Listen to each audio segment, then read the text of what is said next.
हमारे पास एक क्वेश्चन है जो कि एनसीईआरटी का प्रश्नावली 7.11 का 5वां क्वेश्चन है। तो इसे हल करना है यानी कि समाकलन करना है। तो कैसे करेंगे ध्यान से देखिएगा क्योंकि ये मॉड का है। तो मॉड का कैसे हल करते हैं, सबसे पहले इस मॉड को हल करेंगे। तो यहाँ पर लिखेंगे x प्लस में 2 है।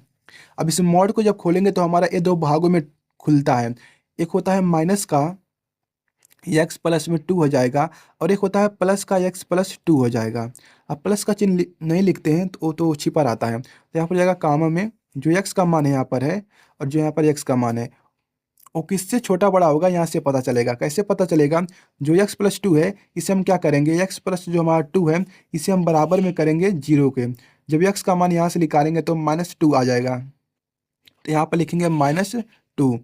x का जो मान छोटा है -2 से और यहाँ पर क्या होता है बड़ा होता है या बराबर होता है -2 से।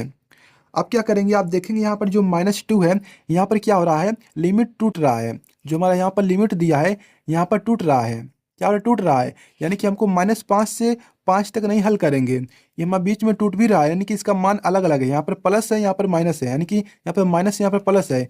इसका मान अलग अलग है और लिमिट भी अलग अलग आ गया क्योंकि यहाँ पर -2 आ गया। मान लीजिए -5 होता तो हम इसी पर हल कर देते हैं, लेकिन -2 आया है तो हम इसे कैसे लिखेंगे, इस तरह से लिखेंगे। लिखेंगे -2 से -5। क्या करेंगे, -2 से -5। अब यहाँ पर ऐसे नहीं लिखेंगे, ये हमारा क्या है बड़ा है, ये हमारा छोटा है तो छोटे को नीचे लिखेंगे। -5 यहाँ पर हो जाएगा और -2 यहाँ पर हो जाएगा, इस तरह से। तो इस तरह से हो गया। अब इस चीज़ को यहाँ पर लिखेंगे, x प्लस में 2 हो जाएगा और इसका हमको समाकलन करना है। अब प्लस में हमारा हो जाएगा -2 से +5 होगा। क्या होगा, -2 से प्लस में 5 हो जाएगा क्योंकि यहाँ पर प्लस है। अब इसी चीज़ को हम यहाँ पर लिख देंगे, x प्लस में हो जाएगा 2 और इसका करना है हमको समाकलन। अब देखिए यहाँ पर एक चीज़ और ध्यान से देखना पड़ेगा क्योंकि आप देखेंगे यहाँ पर x प्लस 2 है। अब हमको यहाँ पर दो मान दिए हैं तो किसको रखना है, तो इसका मान यहाँ से पता चलेगा। देखिए -5 से जो x का मान है वो -5 से -2 तक है। यहाँ पर -1 नहीं दिया है, यानी कि -2 से हमको छोटा मान लेना है। -2 से छोटा, यहाँ पर -1 नहीं दिया है, यानी कि जो -1 है वो 2 से बड़ा है। तो बड़ा चीज़ नहीं दिया है, -2 जो है यानी कि जो x का मान है वो -5 से -2 है। यहाँ पर कहीं पर -1 है ही नहीं, यानी कि हमको जो x का मान लेना है वो -2 से छोटा लेना है। तो आप देखिए यहाँ पर -2 से छोटा कहाँ पर है, तो यहाँ पर देखेंगे -2 से छोटा यहाँ पर x का मान है। तो इस चीज़ को हम यहाँ पर लिखेंगे। तो -2 यहाँ पर हो जाएगा, इस लिमिट को लगाएंगे यहाँ पर, -5 से 2 हो जाएगा, यहाँ पर 2 रहेगा। अब इस चीज़ को यहाँ पर रखेंगे तो माइनस जो चिन्ह है इससे हम बाहर निकाल लेते हैं और x प्लस में 2 हो जाएगा। इसका हमको समाकलन करना है, प्लस में हो जाएगा। -2 से 5 है तो यहाँ पर कौन सा मान रखेंगे, -2 से 5, यानी कि हमको इसमें -2 से बड़ा लेना है x का मान, क्योंकि -2 और 5 के बीच में x का मान है तो इसलिए हम बड़ा लेंगे। तो बड़ा कौन सा हमारा a वाला चीज़ है। तो यहाँ पर लिखेंगे x प्लस में 2 हो जाएगा और इससे dx हो जाएगा, यानी कि समाकलन करना है। तो जल्दी जल्दी करते हैं, वीडियो लंबी हो रही है। तो क्या करते हैं, अब इसे हल करते हैं। समाकलन करना है तो कैसे करते हैं ये तो आपको पता ही होगा। ये माइनस का चिन्ह इस तरह से कर देंगे, इसका स्क्वायर हो जाएगा। एक घात जुड़ता है समाकलन में तो एक घात पहले से एक घात और हो जाएगा, 2 घात हो जाएंगे और घात को हम नीचे लिखते हैं और प्लस में हो जाएगा 2x हो जाएगा, इस तरह से। और जो हमारा लिमिट है यहाँ पर लगा देंगे, -5 से -2 है। अब प्लस में हमारा इस तरह से इसको भी लिख देंगे तो यहाँ पर x स्क्वायर हो जाएगा, बटम हमारा क्या हो जाएगा, हमारा 2 हो जाएगा और प्लस में 2x हो जाएगा। और यहाँ पर लिमिट को लगा देंगे, -2 से है 5 तक है। अब इसे हम यहाँ पर रखेंगे, हल करेंगे और जल्दी से हो जाएगा हमारा सॉल्व। तो यहाँ पर इसका रखेंगे यहाँ पर तो -2 का स्क्वायर हो जाएगा तो 4 हो जाएगा, 4/2 है तो 2 4 में जब भाग देंगे 2 से तो हमारा आ जाएगा 2। अब यहाँ पर इसका गुणा करेंगे तो -4 हो जाएगा, इस तरह से।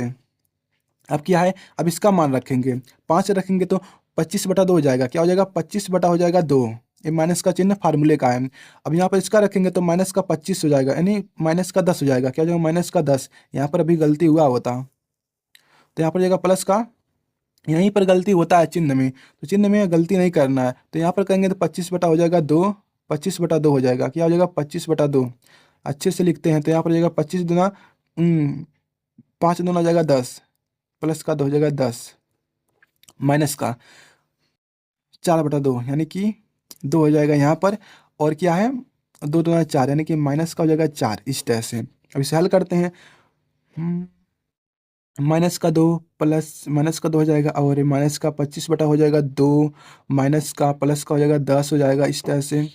और हो जाएगा यहाँ पर 25 बटा हो जाएगा 2, प्लस में हो जाएगा 10, और माइनस में 2, प्लस में 4 इस तरह से। अब इसका इसमें गुणा कर देते हैं, तो प्लस का 2 प्लस का 25 बटा 2, और माइनस का 10 प्लस में 25 बटा 2, प्लस में 10 माइनस में 2 प्लस में 4, माइनस 2 प्लस 2 कट गया, 25 25 50, यानी कि आधा आधा पूरा, यानी कि 25 हो जाएगा यहाँ पर। और क्या दिया है, अयो ये भी कट रहा है, और प्लस में 4 है, तो हो जाएगा 29 आ गया। इस तरह से करना होता है हमको समाकलन। तो हो सकता है आपको वीडियो समझ में आ गया। देखिए ये सब तो आपको आता होगा, हमको समझना था यहाँ पर, तो आप समझ गए होंगे अच्छे से। अब देखिए यहाँ पर एक और भी दिया है, तो इसे मैं नहीं हल कर रहा हूँ, हल कर रहा हूँ, तो आप इसको आप अपने खुद से कीजिएगा, सेम इसी तरह से होगा। अगर आप चाहते हैं कि ऐसा कैसे करें, तो डिस्क्रिप्शन में मैंने इसका लिंक दे दिया है, आप वहाँ से देख सकते हैं। ऐसे ही बताया हूँ, सेम इसी तरह से है।